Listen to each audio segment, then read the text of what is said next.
di antara syafaatnya Quran itu orang kalau mau masuk neraka tidak jadi. Ya nggak apa-apa ya, diatur sendiri. Jadi di antara syafaatnya Quran itu orang nggak jadi masuk neraka. Jadi syafaat itu ada dua, dari neraka diangkat ke surga, dan itu bisa lama itu. Tapi kalau syafaatnya Quran itu yang belum masuk neraka supaya nggak jadi masuk neraka. Karena neraka juga punya aturan, dia juga kena aturan fikih. Jadi, betul ini, saya ada guyon. Jadi kena konstitusi apa? Fikih. Sama tak ceritani syafaatnya Quran itu ada orang itu beling itu fasik. Itu dia hafal surat Tabarok, hafal betul. Tabarakalladzi biyadihil mulku wa huwa ala kulli syai'in qadir alladzi khalaqal mauta wal hayata. Pertanyaannya gini, boleh enggak orang menginjek surat Baqarah? Boleh enggak? Enggak. Padahal orang hafal Quran itu artinya ayat itu ada di hatinya. Fa inna wa ta'ala la yu'adzibu qalban wa al-Qur'ana. Allah tidak akan menyiksa hati yang menyimpan Quran, yang jadi flash disknya Quran, yang jadi rekaman Quran. Singkat cerita orang ini hafal. Pas ketemu Mungkar Nakir prosedur kan, ini orang fasik mau diantemin sama Mungkar Nakir. Prosedur ya, dia kan prosedur standar. Si surat Tabarok akhirnya menjelma jadi seseorang yang gagah berani. Kamu nggak boleh nyiksa orang ini. Saya ini kalamullah. Kalau kamu nyiksa dia berarti nyiksa saya. Kamu berani sama kalamullah. Wah ya tidak berani dari Mungkar Nakir. Tapi orang itu nakal, harus saya gebukin. Tapi kata Quran tadi, tapi saya di situ pasti kena saya. Oh debat, nggak ada lajnahnya ini gak ikut. Kalau Gus Firjon ikut jadi lajnah. Kalau jadi lajnah pasti kroninan. Kalau santrinya dimenangkan. Akhirnya debat. Ya sudah kita ketemu Allah. Akhirnya Mungkar Nakir sama Quran tadi surat Tabarok datang sowan sama Allah. Terus kata Allah, memangnya kenapa Mungkar Nakir? Saya harus nyiksa dia karena dia fasik ya Allah. Memangnya kenapa surat Tabarok? Saya ada di situ. Menurut aturan orang tuh nggak boleh injak Quran. Kalau dia nuduh saya nuduh Quran, itu harus dikasih tahu fikihnya Mungkar Nakir. Akhirnya Allah ngendikan gini ke surat Tabarok, ya sudah terserah kamu. Kalau terserah pulau Gusti, Mungkar Nakir nggak boleh nyentuh orang ini. Ya sudah selamat. Sehingga terus itu sampai baca di termasuk mujizatnya surat Tabarok di tafsir Ibnu Katsir banyak. Karena tadi logikanya malaikat itu juga kena aturan fikih. Sehingga banyak ulama termasuk Said Muhammad ngendikan pertanyaan Mungkar Nakir itu tidak semua orang kena. Kalau semua orang kena nanti kalau tanya Nabi Muhammad, waman nabiyuka? Kacau kan jamnya. Nabi kamu siapa? Saya ini nabi. Ya kan? Lah nanti kalau pas ketemu Nabi Ibrahim, waman abuka? Jadi repot kan? Makanya ada dia yang guyon kalau ditanya merebuka, saya ini guru tauhid sembrono. Saya ini ngajar Ummul Barohin, kamu tanya merebuka. Masyhur itu keramatnya Imam Malik itu. Ada Ashabu Malik, rajulun min ashabi Malik, beliau ditanya Mungkar Nakir merebuka menabiuka. Imam Malik datang, ini seumur-umurnya itu ngajar tauhid. Kok kamu bedai enggak sopan kamu? Dan kita berharap barokah sampean ngaji nanti itu. Malaikat itu anak sungkane itu. Jadi itu. Dan saya meskipun guyon itu serius. Bedanya orang alim sama ndak itu di situ. Kalau orang alim itu guyon itu masih benar, masih serius. Coba saya bacakan ayatnya. Ala inna auliya Allahi la khaufun alaihim wa lahum yahzanun. Terus lahumul busyra fil hayatid dunya fil akhirah. Artinya kalau Mungkar Nakir dengan penampilan garang gitu, berarti ada ketakutan apa enggak? Ada. Padahal ciri utama walinya Allah tidak ada ketakutan. Makanya itu termasuk dalilnya Sayyid Muhammad, tidak semua orang alami seperti itu karena wali-wali itu la khaufun alaihim wa lahum yahzanun. Wah anak kiai ketemu karena kerja wedi wedek. Iku rezeki ora kok pertanyaan tok nek konan santri piye. Lho isen wis kiai dihanjuti Mungkar Nakir. Malu gak kira-kira? Mesti pelengane konan santri piye. Nah jawabannya gampang karena pernah ngajar tauhid. Makanya Sayyidina Ali ini cerita ini ada di kitab Nurul Dholam. Zaman lihat di kitab Nurul Dholam karangannya Syekh Nawawi Banten. Itu Sayyidina Ali itu ya, andikan orang biasa mungkin ya agak-agak hasut, tapi ini wali gak boleh kamu katakan hasut. Dia itu mangkal sama Umar. Orang kok setiap orang pernah dibentak. Apa dia berani bentak Munkar Nakir? Penasaran dia. Bagaimana perangnya Umar itu berlanjut enggak gitu kira-kira. Akhirnya minta, ya Allah saya minta kasaf. Ya karena yang minta Sayyidina Ali karena mau wajah dituruti sama kasaf. Dilihat Sayyidina Umar pas meninggal itu. Jadi hasad itu ya kadang penting asal baik. Ya betul, bahasa Kanjeng Nabi kadang la hasada illa fisnaten. Itu Nabi bahasakan ya hasad. Gus Firson saja yang nafsirkan ghobtoh itu kan gaya-gayanan sebagai ulama. Aslinya Nabi ngendikannya itu la hasada illa fisnaten. Ulama yang ganti itu namanya ghobtoh. Wong Nabi sendiri nyebut hasad, kok kamu tafsiri ghobtoh. Ya hasad ya hasad. Udah enggak usah ditawil-tawil, pokoknya gitu. Kalau sama nggak percaya nggak apa-apa. Kok gitu aja kok repot. Karena sama nggak percaya kemungkinannya dua. Satu nggak ngerti, dua sama-sama alim. Kan dari awal kalau sama-sama alim kan laisali alimin ayukalida aliman akhor. Kita nggak perlu saling mengikuti. Ngapain hasud? Biasa aja. Akhirnya Sayyidina Ali kasar. Pas Umar bangun, setelah mati kan bangun, setelah meninggal bangun. Munkar Nakir datang dengan perang yang sangat garang. Itu digambarkan Sayyidina Ali, matanya itu kal kidril ghali, kayak apa, kendil yang apa menganga. Seru. Sayyidina Ali senang, paling takut ini Umar. Senangnya bukan main, wah ini mesti takut Umar. Biasa. Ternyata enggak, Umar malah bangkit. Woi, Munkar Nakir deh. Kamu tahu menghadapi siapa?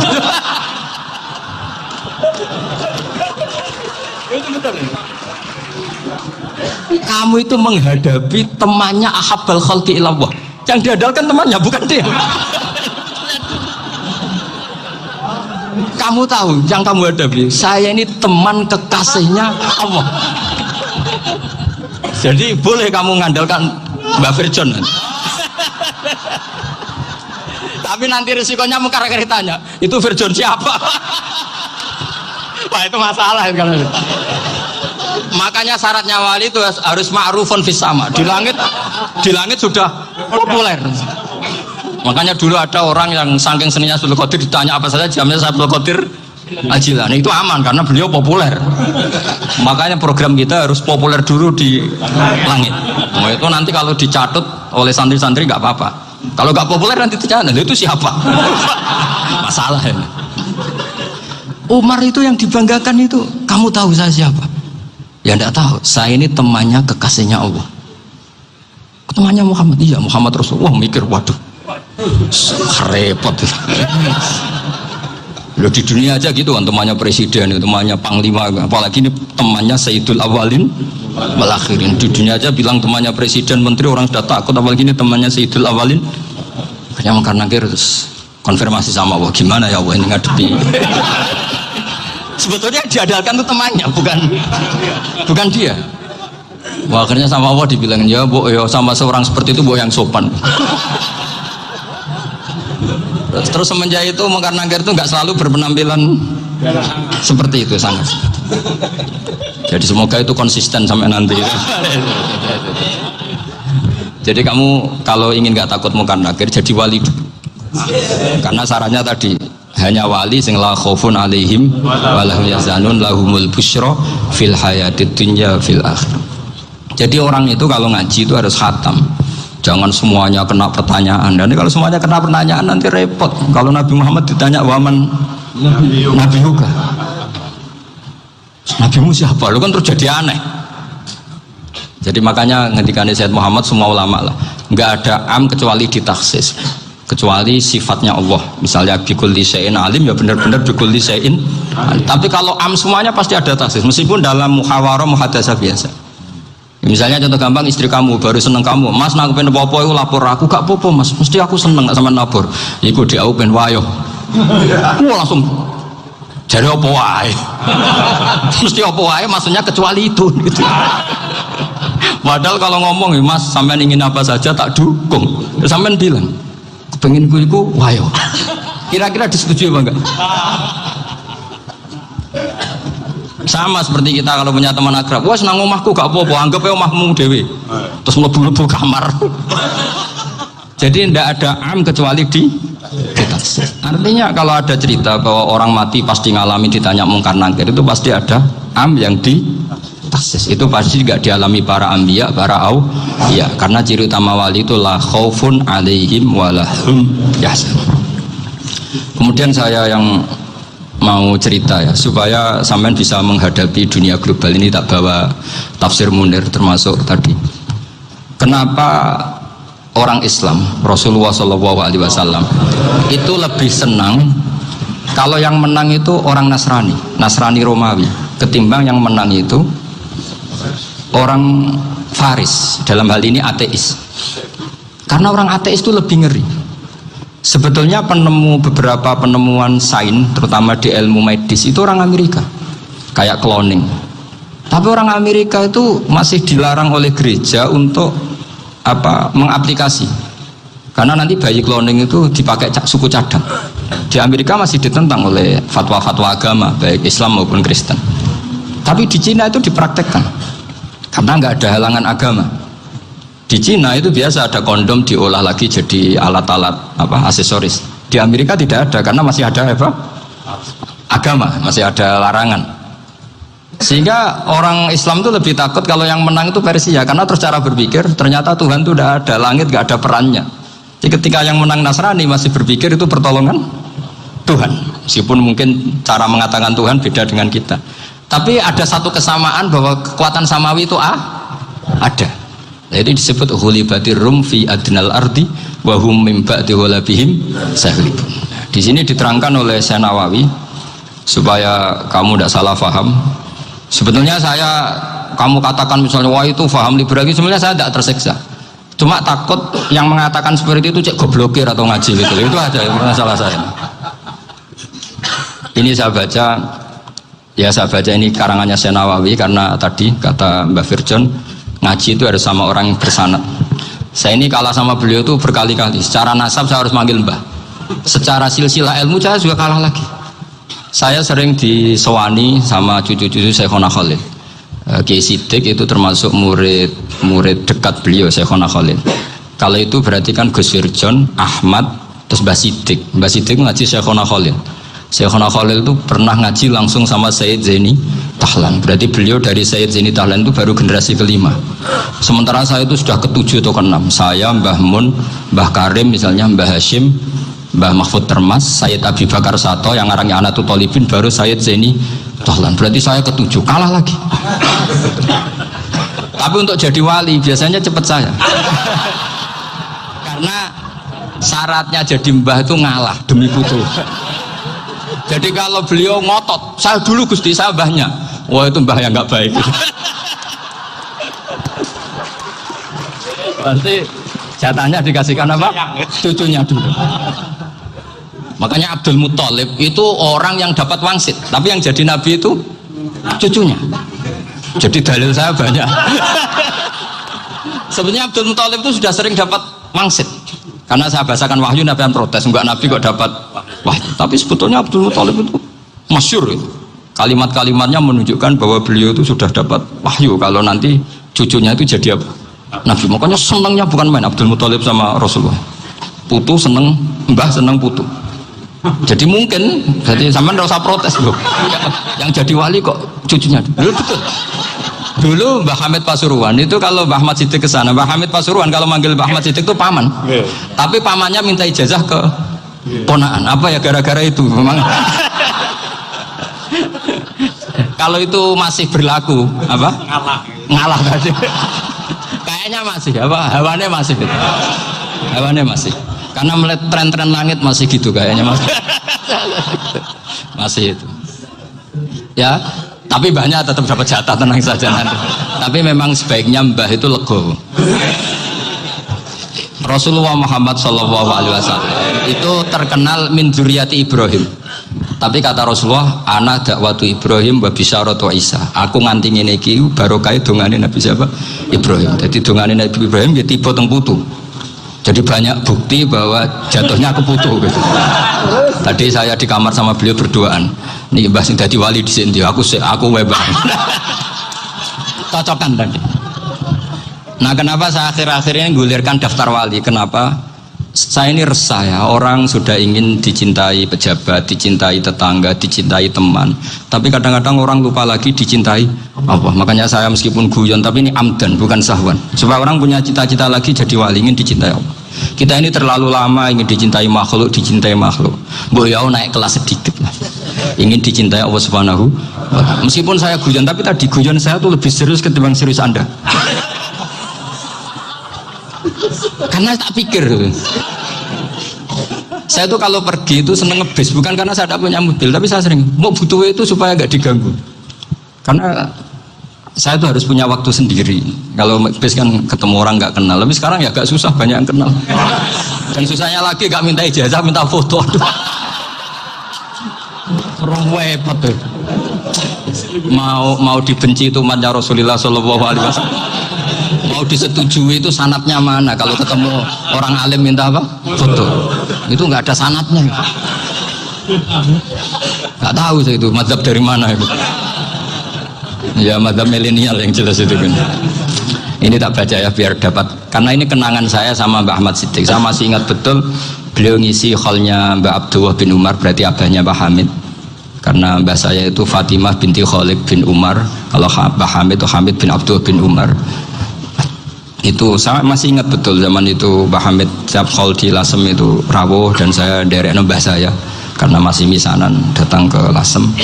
Itu beliau pas itu ngisi sama Mbah Mun. Mbah Mun masih muda, Ki Ahmad Siddiq sepuh senior. Itu beliau cerita bahwa dulu ketika Indonesia dijajah Jepang itu para kiai mimpi dibacakan ayat khulifatir rum fi adnal ardi wa hum min ba'di ghalabihim salim. Terus ada kiai yang tanya, takwilannya gimana? Ya nanti Jepang pulang bukan karena kita yang mengalahkan, tapi Jepang ada yang mengalahkan sendiri meskipun tidak kita. Kayak dulu Faris tidak dikalahkan Islam tapi dikalahkan Romawi, tapi yang senang umat Islam. Wa yauma idzi yafrahul mu'min. Itu luar biasa ulama-ulama kita. Delalah kejadiannya Indonesia seperti itu. Yaitu kita tidak mengalahkan Jepang, tapi Jepang pulang sendiri karena dikalahkan apa? Sekutu. Ya ini saya baca. Ini tidak usah dicek bacanya benar apa enggak, sudah aman apa? Aman. Karena kalau saya salah itu ya sengaja. Artinya ya sengaja saja. Ya biasa maksudnya. Saya kemarin ngisi di Pondok Peloso, di Pondok Al Munawir Jogja. Salah itu ada dua, ada salah memang benar-benar salah, itu nggak apa-apa, bisa dimakfu karena mesti sangke wong goblok salah yang terus itu. Ada salah bawaan ilmu, itu repot tuh dan ini. Karena misalnya kita yang biasa belajar qiraah safah wayah sibuhu, mesti diulang lagi wayah sabuhu. Karena qiraahnya Imam Asim itu hasibah yah sabu bifathis sin. Sementara kita kalau ngaji kitab kulino yah sibu. Sehingga kita yang biasa belajar safah itu kalau baca kitab itu kayak orang bingung. Kadang-kadang yang ngaji juga bingung. Gus Pak mau di bulan pilih. Ya tepat-tepatan. Ada yang mengatakan Gus Pak bingung, ada yang mengatakan Gus Pak alim alama. Ya tepat-tepatan nasib tadi. Karena memang ya safah memang seperti itu. Misalnya kufuan. Kufuan itu Imam Asim baca kufuan. Tapi beliau punya murid namanya Syu'bah. Itu kalau baca kuf'an. Makanya kita itu, ini kan khataman Quran ya, jadi saya menyinggung sedikit tentang qiraah safah. Tadi beliau juga sudah tak kasih kitab saya Hifdzuna Li'adal Mushaf. Sama tak ajari latihan safah, memang angel ya. Makanya yang nggak bisa itu wong pinter, sudah tahu angel ya nggak usah diteruskan kan. Orang menghindari barang angel itu pinter apa goblok? Pinter. Berarti wong goblok pinter. Saya tuh makanya sama orang goblok tuh respect. Jadi orang alim tuh angel apa gampang? Angel, menghindari barang angel pinter apa goblok? Loh, orang menghindari barang angel pinter apa goblok? Pinter. Berarti wong goblok pinter. Jadi saya sama orang-orang goblok itu respect. Sudah tahu jadi orang alim angel, ya barang angel ya harus dihindari. Makanya saya ini insya Allah umatnya Nabi yang termasuk yang terbaik. Amin. Karena mencintai umatnya Nabi termasuk yang goblok. Waduh. Itu tidak gampang itu. Karena tadi sudah tahu ya. Seperti itu loh orang naik Panjat Pinang. Itu yang naik karena ingin hadiah. Yang nonton sudah tahu wah licin kok dinaikin mau keplotok ya. Tapi orang sepakat yang nonton juga pinter karena sudah tahu ribet kok. Tukun yang pasar gak kena lah apa mainnya. Sama-sama juga gitu. Ngalim tafsir angel, ngalim fikih angel. Nanti akarek ngaji ngerekam kan gampang. Itu pintar apa goblok? Pintar. Iya. Makanya kula niku mbok burohno ngono tok. Saya tadi dinasihati Mbak Virjon, muga-muga hati saya selamat. Saya itu meskipun kata orang banyak, muhibbin saya banyak, tapi saya insya Allah tidak riya. Saya itu pakai kitab namanya Tasfitul Fuad, itu karangannya Said Abdul Al-Haddad. Ketika beliau punya muhibbin banyak ditanya, bagaimana ya Habib Anda menjaga hati Anda? Jamnya Said Abdul Al-Haddad itu nih, innama azzamu Allah. Mereka itu sebenarnya menghormati Allah, cuma butuh sarana, dan itu saya. Jadi saya tahu sampean semua itu mencintai Quran, mencintai sunnah Rasul, mencintai hadis-hadis Rasul. Cuma sampean kan karena gak paham, terus manfaatkan saya. Jadi sebenarnya saya ini korban. Korban saya. Jadi saya mau riak gimana? Korban kok mau. Bangganya di mana tuh? Coba sampean misalnya ngaji tafsir, belajar sendiri kan susah. Terkibnya susah, maknanya susah, bahkan beli kitabnya kadang tidak kuat. Untuk jadi alim tafsir itu kan harus beli kitab. Loh, saya sering belajar kitab itu jutaan. Tafsir Tobari, saya pernah beli kitab Fakhrur Razi itu berapa coba? 27 jilid. Karangannya Fakhrur, belum karangannya ulama modern Imam Sa'rawi. Itu berapa jilid? Itu jutaan. Saya kemarin juga dihadiahi kitab Pak Quraish Shihab namanya Faidul Bari fi Syarhil Bukhari. Pak Quraish Shihab yang terkenal. Dia sering diskusi sama saya ngasih hadiah beliau ngasih hadiah saya. Wah itu harganya nggak kuat. Tidak kuat kadang di Indonesia nggak ada coba. Dan sama orang hebat menghindari kesulitan itu. Yang kesulitan itu sesuai ngaji ikut, kalau nggak paham dirukon rekamannya sudah gitu. Pinter mana sampean nambah saya? Pinter sampean kan? Bikin sosis susah beli aja kok repot kan. Makanya nggak boleh orang bilang, wah aku goblok reso tafsir, aku wong pinter. Makanya nanti kalau saya ketemu Nabi tidak termasuk orang yang mentahkir orang Islam. Kafabil mari isman ayah kira akhahul muslim. Jadi cukup orang itu dosa kalau menyepelekan orang Islam, termasuk darani sampean goblok itu dosa. Caranya nggak darani goblok ya tadi di logika tadi. Alim itu angel, ngendari angel itu pinter, berarti wong bodoh. Pintar ya sudah gitu. Tapi tetap bodoh. Tapi ini satu cara untuk saya respect gitu.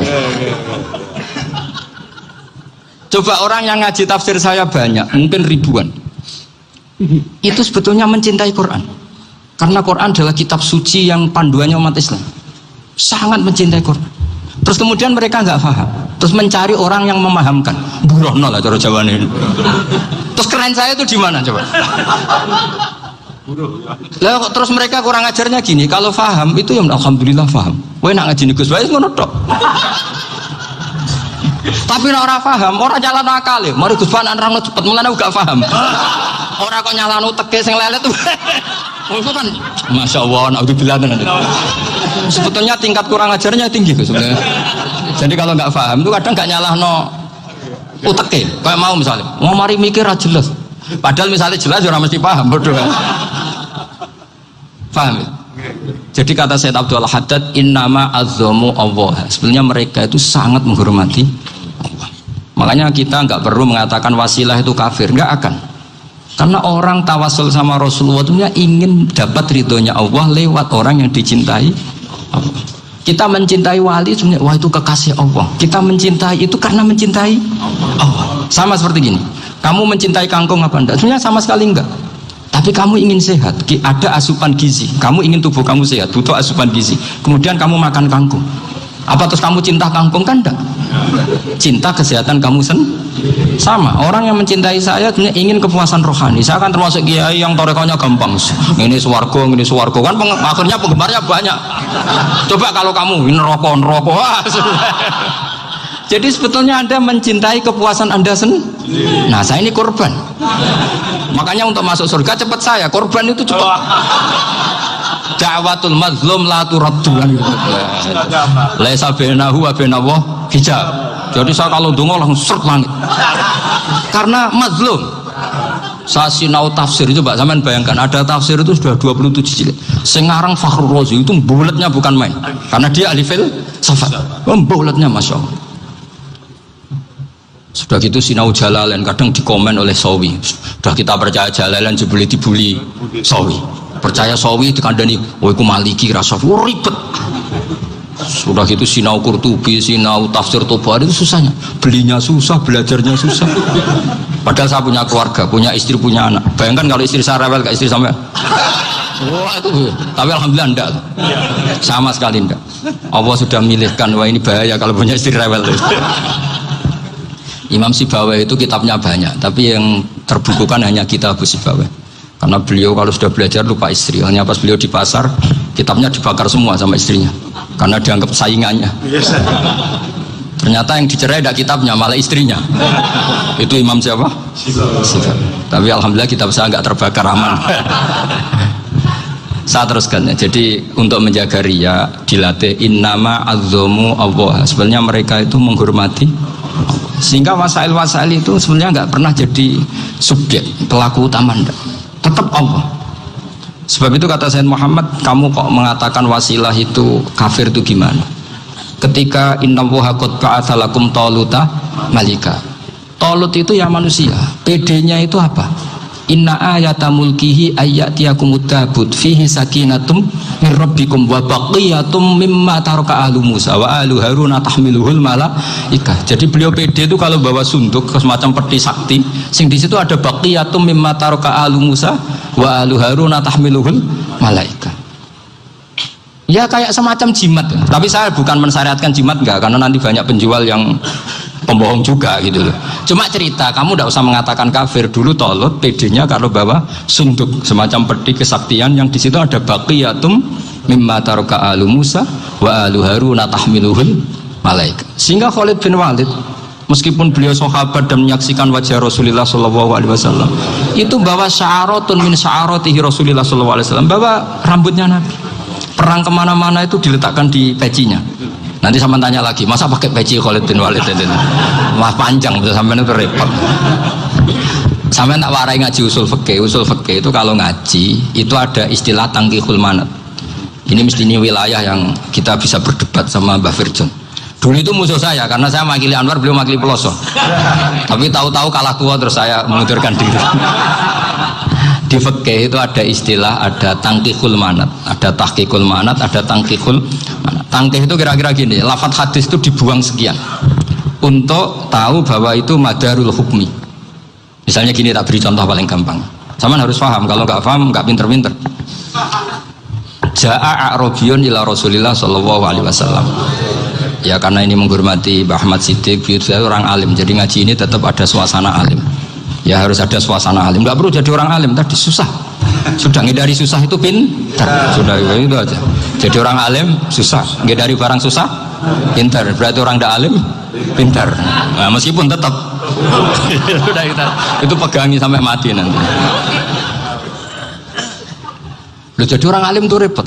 Itu kata Imam Ghazali, kalau orang alim kalau mau masuk surga itu sama Allah nggak boleh. Kif, kamu nggak boleh langsung masuk surga. Coba cari umat kamu, syafaati dulu. Nah, saya takut nyari sampean tidak bisa kembali. Saya tidak punya rencana itu. Pokoknya mau masuk.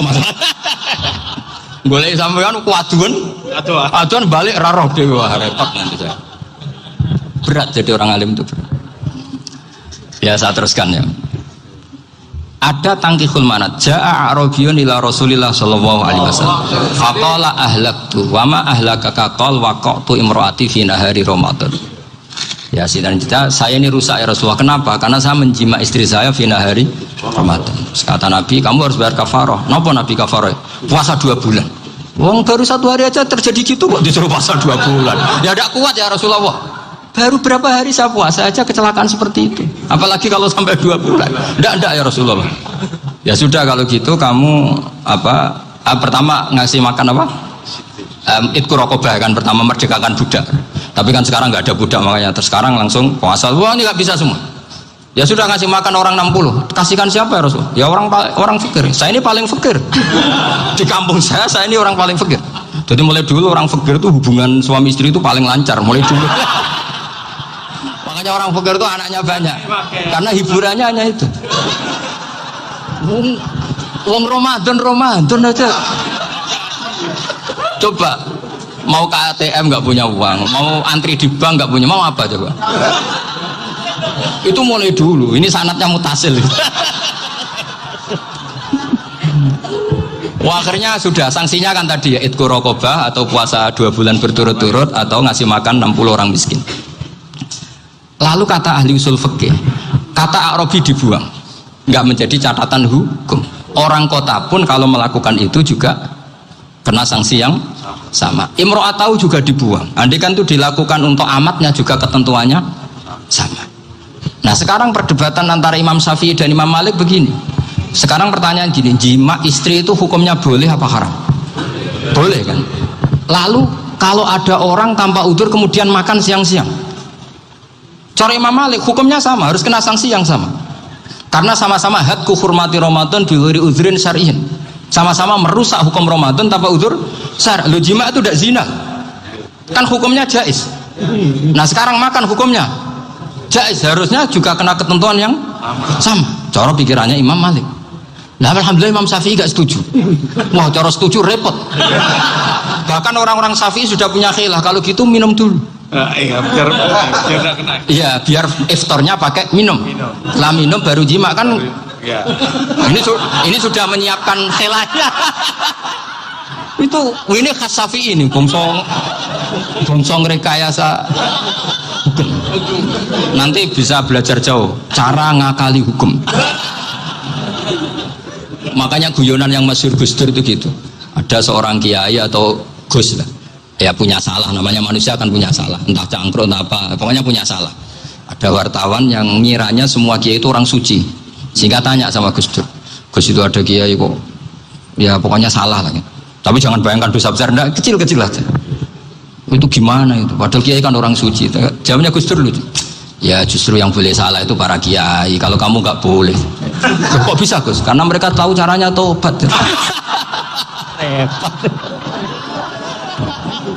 Kalau kamu nggak tahu caranya, sama pelanggaran hukum itu ya harus pakar-pakar hukum.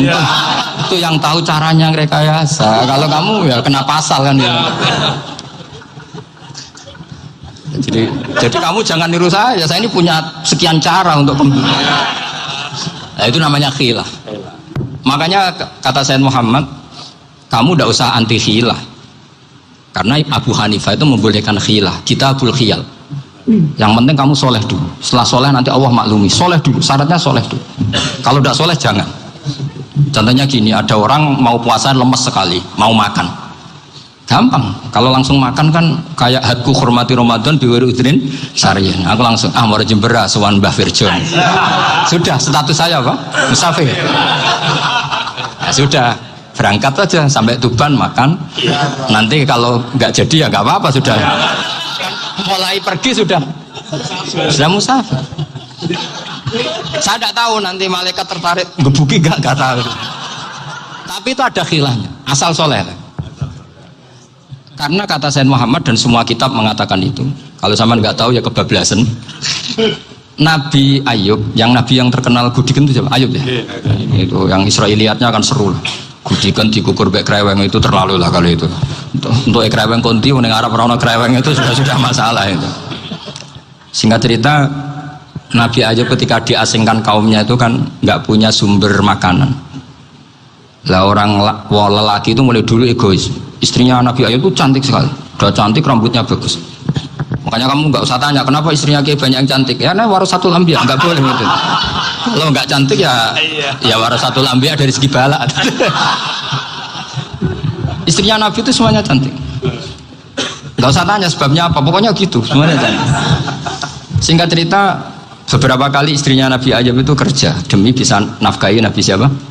Suatu saat itu tidak ada pekerjaan yang cukup untuk beli roti. Satu-satunya peluang dapat rezeki itu putrinya raja itu rambutnya berondoli. Terus ada sayembara siapa yang rambutnya bagus mau dibeli.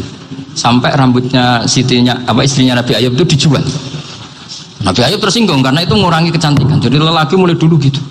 Udah nggak urun kalau istrinya nggak cantik itu komplain.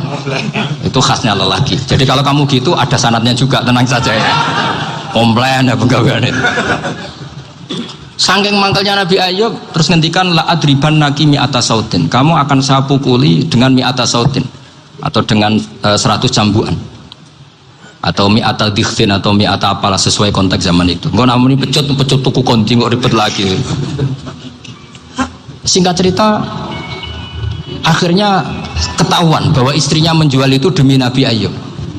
Allah nggak ridho kalau kekasihnya yaitu istrinya Nabi Ayub wis perjuangan kayak gitu malah kena hukuman. Tapi Allah juga nggak ingin kekasihnya yang bernama Ayub melanggar sumpah. Padahal beliau sudah sumpah, wallahi demi Allah nanti tak pukul dengan 100 kali. 100 kali dengan lidi lah misalnya, contoh yang gampang tuh lidi. Akhirnya sama Allah dikasih satu solusi. Wa khud biyadika dikhsan fadrib bihi wala tahnas. Ya sudah, lidi itu ikat jumlahnya 100. Terus pukul sekali saja. Anggap saja sudah 100. Iku pangeran sing wari ngakali ngono iku pangeran.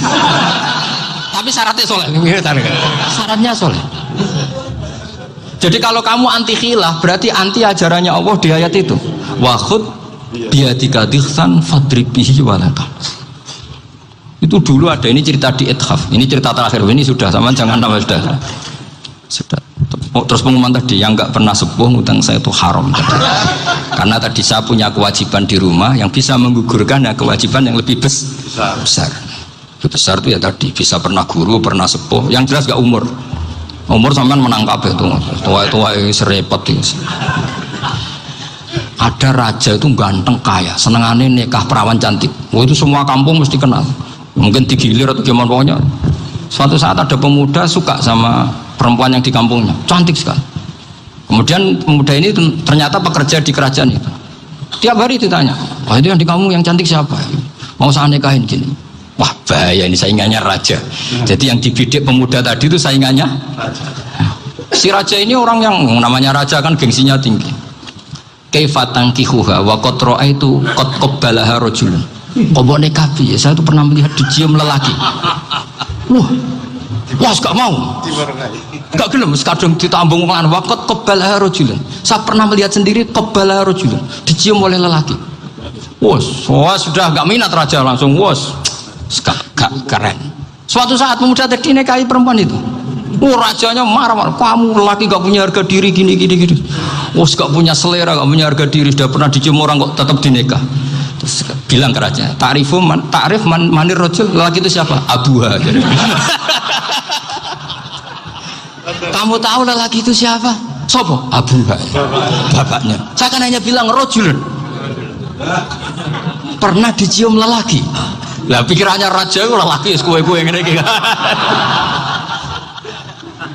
Tapi butuhe canom mau raja ben gak sida itu aja tuh. Baru kayak digulirkan gitu, wakot kebalah rajulun. Wah nggak mau. Setelah itu satu saat pegawainya tadi nikahi perempuan. Kamu nggak punya harga diri gini. Kamu tahu mandir rajul Bapak Abu. Wah nak ngono aku gak apa-apa. Lah monggo sakniki wis bojo kula. Ora trimo wis diambung wis macam-macam. Lah itu namanya khilah. Apa? Khilah. Kalau di Balawa disebut tauriyah atau apa. Tapi saya tidak ngajari sampean seperti itu. Sudah pinter sebelum saya ajarin. Bongso ngakali kan sudah pinter. Ya ini terakhir tak baca Arabnya saja nanti. Bismillahirrahmanirrahim. Biar dapat barokahnya Syekh Nawawi juga barokahnya guru-guru kita. Bismillahirrahmanirrahim. Wasababu nuzuli hadil ayati annahu kana baina farisa war rumi qitalun wa kanal musyrikuna yawadduna antaghliba farisu ar-ruma li anna farisa kanu majusiyan ummiyin wal muslimuna yawadduna ghalabatar rum ala faris liqaunihim ahla kitabin. Jadi zaman dulu orang Islam lebih senang kalau yang menang itu orang Nasrani. Kalau bandingannya ateis, karena bagaimanapun percaya kekuatan langit. Sementara orang ateis sama sekali tidak percaya kekuatan. Apapun bedanya kita dengan Nasrani itu ada kesamaan, yaitu percaya adanya kekuatan langit. Sehingga ketika orang Romawi kalah itu orang Islam ikut susah. Paham ya? Makanya ini tak baca biar sampean enggak macam-macam pikirannya. Fab'atha Kisra saat terusnya, ya pokoknya seperti itu. Akhirnya Rasulullah SAW berdoa lebih senang yang menang itu Rom karena ahli kitab. Artinya apa? Kemenangan ahli kitab adalah kemenangan makhluk atau hamba Allah yang mentautkan kekuatan kita di bumi dengan kekuatan langit. Makanya saya berharap selain kita ikhtiar medis, kita harus memperbanyak istighfar. Bagaimanapun semua itu dari Allah Subhanahu wa taala. Kita menghormati negara dengan ikhtiarnya, tapi saya mohon sekali kita juga istighfar, karena semua itu juga ditentukan oleh Allah, oleh langit.